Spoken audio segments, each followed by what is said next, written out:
Alhamdulillah, Alhamdulillahirabbil alamin. Wa bihi nasta'inu ala umuri dunya waddin. Wassalatu wassalamu ala asyrafil anbiya'i wal mursalin wa ala alihi wa sahbihi wa ba'd. Syukur alhamdulillah, pada senantiasa kita panjatkan kepada Allah Subhanahu wa taala atas nikmat yang telah diberikan kepada kita semuanya. Alhamdulillah, sampai pada hari ini masuk hari ke-6 bulan Ramadan ini, kita masih diberi kesempatan dari kesehatan Allah dan bisa melaksanakan ibadah puasa dan pada syahwal afiyah. Marilah rasa syukur kita ini bersama-sama kita ungkapkan alhamdulillah, dan semoga di puasa yang ke-6 ini sebagaimana janji Allah yang kepada kita, barang siapa yang berpuasa di hari ke-6, insya Allah akan memberikan 100.000 kota di surga Yerusalem. Pada setiap kotanya terdapat perkampungan, dan pada setiap perkampungan terdapat 110 rumah, dan setiap rumah akan disediakan 100.000 tempat tidur dari emas dan kaca. Salawat dan Allah semoga senantiasa terlimpahkan kepada kita Nabi Muhammad sallallahu alaihi wasallam.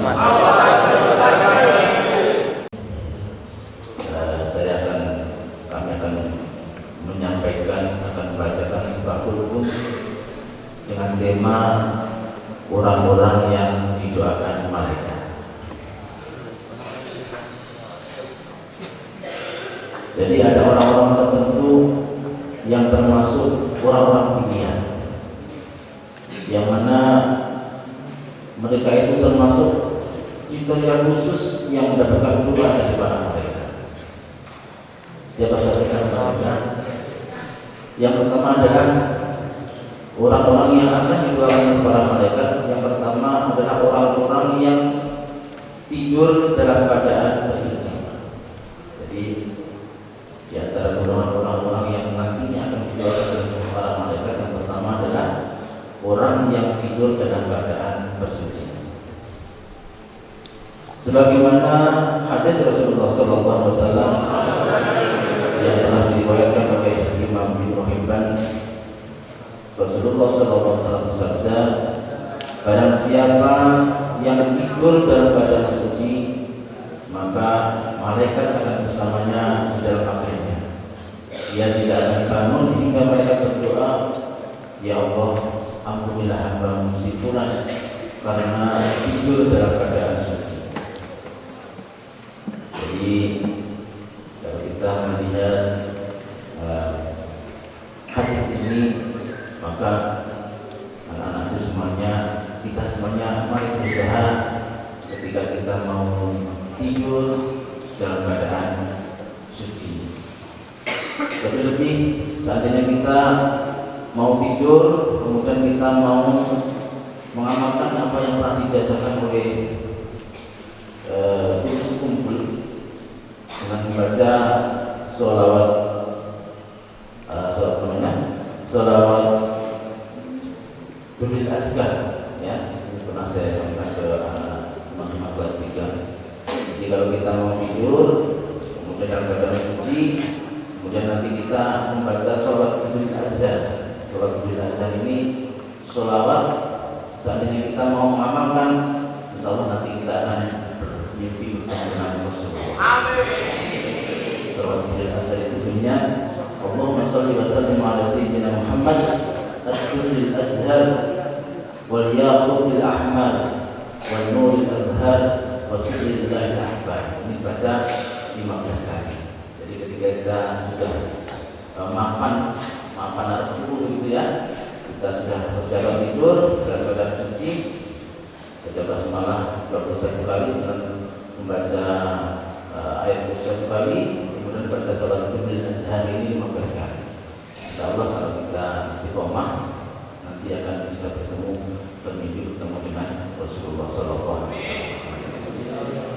sholatnya Allahumma shalli wa sallim ala sayyidina Muhammad at-turril azhar wal yaqutil ahmar wan nuril adhar wasidil adhar. Yang kedua, orang-orang yang sedang duduk menunggu waktu sholat. Orang-orang yang duduk menunggu waktu sholat. Jadi kalau anak-anakku sudah mancing waktu itu ya, sudah dikumandangkan azan, anak-anak segera duduk, kemudian duduk di dalam masjid sambil menunggu iqamah. Ya. Sebagaimana hadis Imam Muslim yang diriwayatkan Imam Muslim, bahwasanya Rasulullah bersabda, tidaklah salah seorang di antara kalian yang duduk menunggu waktu sholat selama ia berada dalam keadaan suci kecuali para malaikat akan mendoakannya, ya Allah ampunilah dia, ya Allah sayangilah dia. Ya. Yang ketiga, orang-orang yang didoakan malaikat adalah orang-orang yang berada di shaf barisan depan di dalam sholat berjamaah. Yang ketiga adalah orang-orang yang menempati shaf yang pertama dalam sholat berjamaah. Ini juga pernah disampaikan oleh Rasulullah dalam hadisnya, sesungguhnya Allah dan para malaikatnya bersolawat kepada orang-orang yang berada di dalam shaf terdepan. Ya. Karena di samping ini merupakan keutamaan sholat berjamaah, shaf pertama itu adalah shafnya para malaikat. Kemudian shaf wong sing salat shaf paling depan akan mendapatkan pahala yang besar. Ya, mari kita berlomba-lomba untuk menempati shaf yang paling depan. Ya.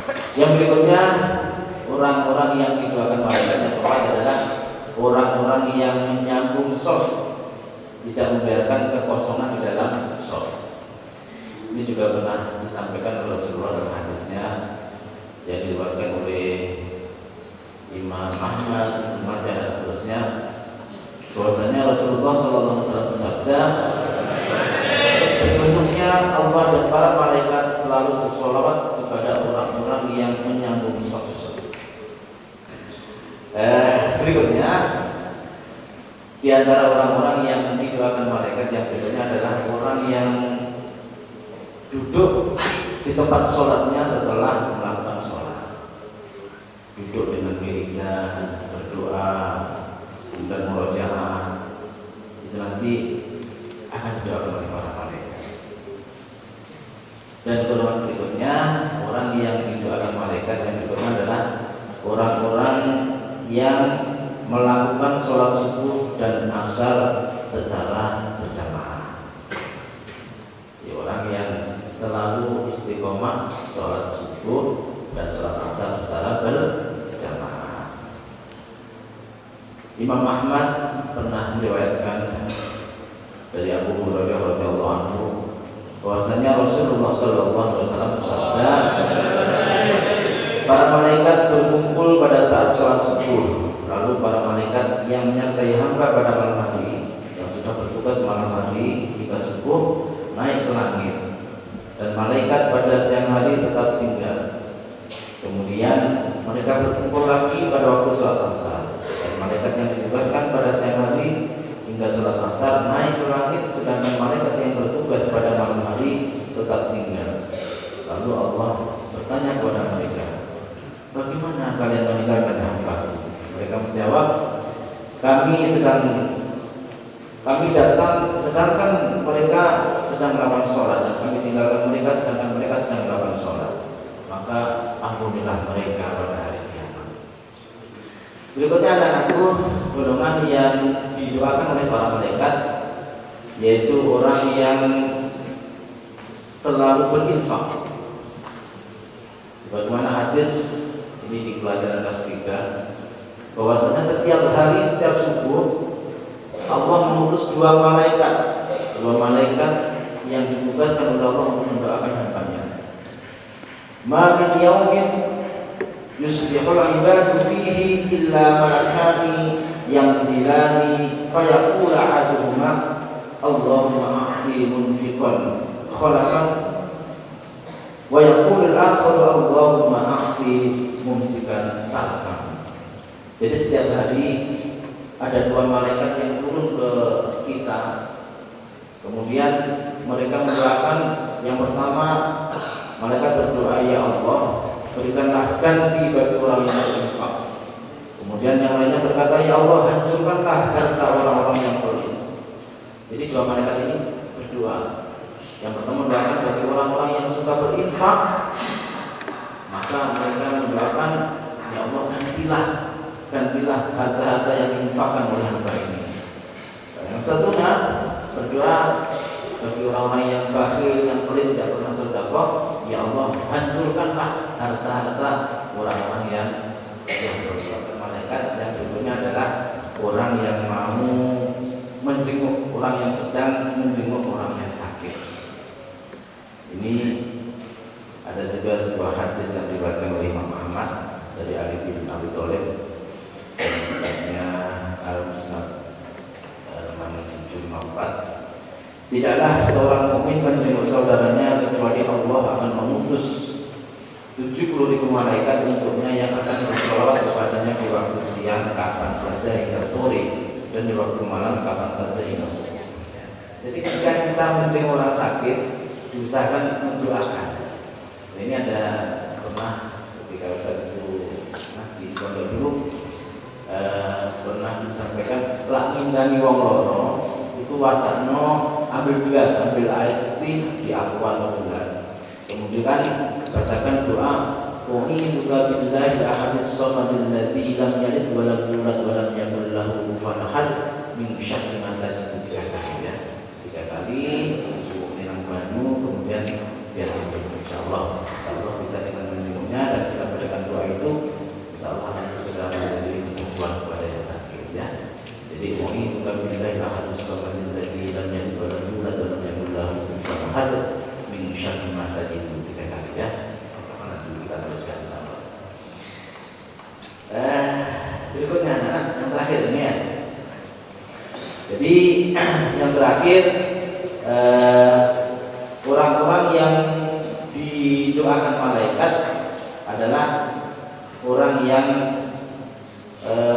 makan sahur. Orang yang makan sahur ya.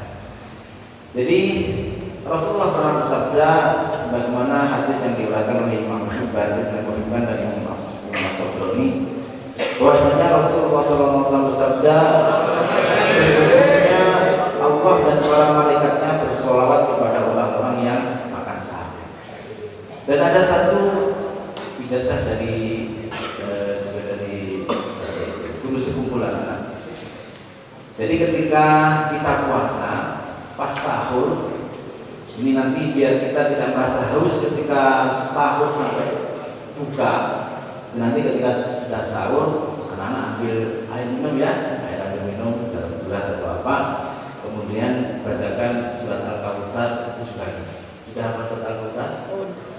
Ya, jadi nanti ambil air putih, baca surat Al-Kautsar. Bismillahirrahmanirrahim. Inna a'tainaka al-kautsar fasholli li rabbika wanhar inna syani'aka huwal abtar. Dibaca 7 kali, ditiupkan, kemudian diminum. Insyaallah ketika puasa pas sahur ambil air minum, kemudian bacakan surat Al-Kautsar 7 kali, ditiupkan, kemudian diminum. Begitu ya.